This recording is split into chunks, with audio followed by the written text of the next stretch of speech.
Something is wrong. Consciousness drifts back to me lazily, like an incoming tide, as my mind and body awake in stages.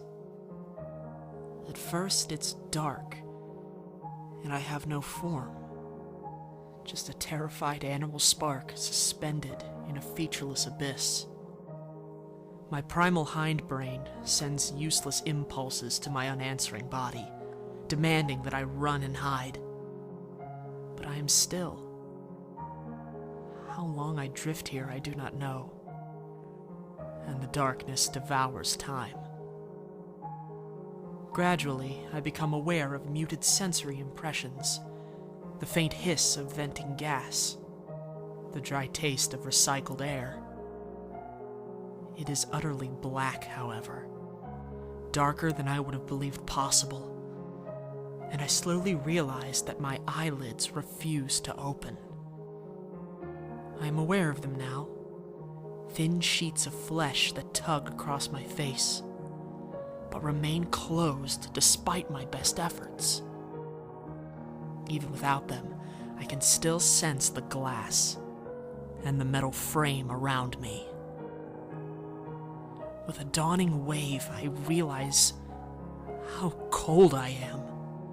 So cold that for a hideous and protracted moment, I believe I may be on fire. I begin to panic, still trapped inside my nearly lifeless body, wanting to slither and crawl away from the pain. My lips part with a tear of flesh, and I can feel blood trickling into my mouth, growing instantly cool as it runs between my clenched teeth. My jaw remains locked in place, the muscles straining weakly beneath my cheeks. I want to cry, to sob like a child, bathed in quiet despair and helplessness. In my cocoon of self-pity, higher functions of my mind begin to slowly emerge, grinding like rusty gears into use, and I try to calm myself. I'm alive, I tell myself. That is all perfectly normal, and at any moment, one of the ship's medics will carefully open the capsule, place the tip of a plastic bulb between my torn lips, and squeeze warm, sweet electrolytes down my parched throat. This maternal image of comfort stills my quivering body, and I begin to breathe regularly, and my reason begins to return. If I'm awake, then we have arrived. The long silent passage through the endless night of interstellar space has ended. If I am alive, then we are in orbit around Eta Cassiopeia. I breathe evenly and smooth, and catch a tinge of something in the air, a faint whiff of chemical corruption from the dry sterility of the ventilation. The blackness beyond my closed eyes pulses briefly with light, registering a soft red glow as it diffuses through the vessels and capillaries of my closed eyes. My cracked lips emit little white sparks of pain as I contort my face, tugging my eyelids open with a quick and agonizing jerk of the head. Fluid weeps from the corners as I blink convulsively. At first, I'm terrified that I am blind, and then, slowly, the edges of my tiny capsule resolve in the faint red light of a blinking LED. The glass is just a few inches from my face, and I can see my breath against it, a wet fog that briefly flowers into ice and quickly evaporates into the dry air. Beyond the glass, it is nothing. A silent and yawning darkness. My heart is thudding in my chest now, and my limbs seem to twitch and tug on the safety restraints around my ankles and wrists. The tight glass coffin and the empty abyss beyond seemed to crush me between them, twinning threads of claustrophobia and agoraphobia around my chest, and I struggled to breathe evenly. The light should be on. Someone should be here by now. Something is very wrong. Faint movement at the periphery of my eyes causes me to turn my head in a sharp, instinctual move. The weary, atrophied muscles of my neck scream in agony, and my eyes grind through sandpaper-filled sockets. I gasp, and my eyes fill with warm, welcome tears that, without gravity, simply cloud my eyes like a lens. Through the watery haze, I see a passing wave of dull red light, illuminating briefly the dimensions of the space in the dark, and then drifting out of sight. I shake my head, gritting my teeth against the dry, tearing pain of movement, and fling the tears from my eyes. They drift away in little silver spheres, and freeze moments later. I blink my eyes and try to focus on the darkness. I barely realize that I have stopped breathing when the light returns. It is a red emergency light, spinning silently. But it is far too dim and far too slow. It crosses the room like a broom, briefly revealing the faintest glimpse of the space beyond.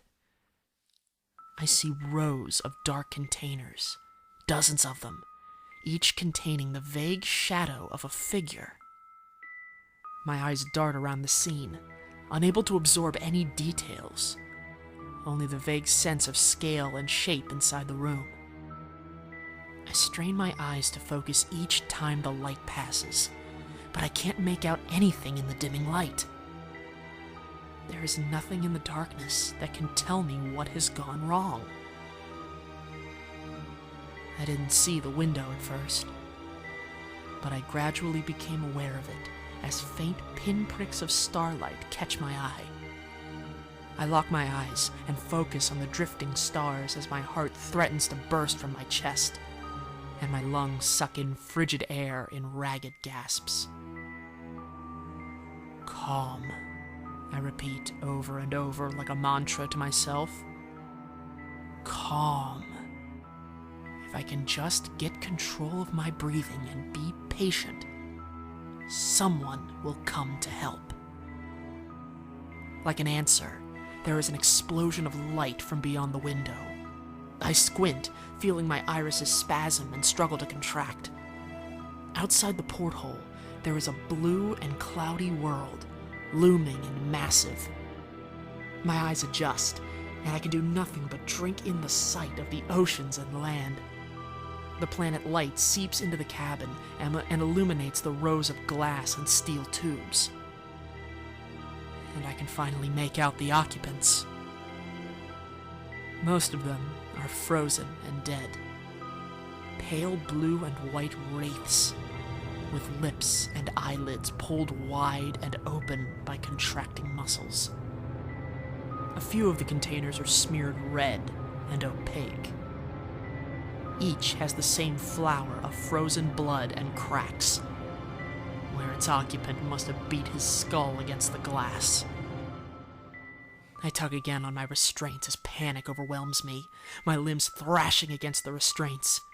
I realize I am silently asking for God, begging escape from this frozen mausoleum. My eyes lock onto the planet, now wide and filling the window. And my heart stops. In the blue ocean, I see the distinct silhouette of the European coast. My mind reels, and I clench my eyes against the disorientation. We never left. The fever of panic breaks, and I begin to feel a glimmer of hope. We never left. I'm not going to die in orbit around an alien world. I'm home. I can still be saved. These thoughts start to warm me, and I stop tugging against the straps. Measured breath returns, and I close my puffy, swollen eyes and allow my heart to settle. I open my eyes again, gazing down onto the earth. and a sudden wave of nausea rises in me before I really understand what I've just seen. Striking a sharp line across the face of the globe, a terminus between the night and day divides Europe and Africa. On the day side, I see the polar ice, a stretching white sheet that has all but absorbed the Scandinavian peninsula and coils around the rest of the continent. On the night side, there is primal and elemental darkness. There are no cities, no lights. There is emptiness. As quick as it came, the earth slides out of view, showing only her frigid and lightless night, and dropping the cabin into a final cold darkness. The red klaxon light has stopped spinning. The lights inside my coffin have stopped blinking.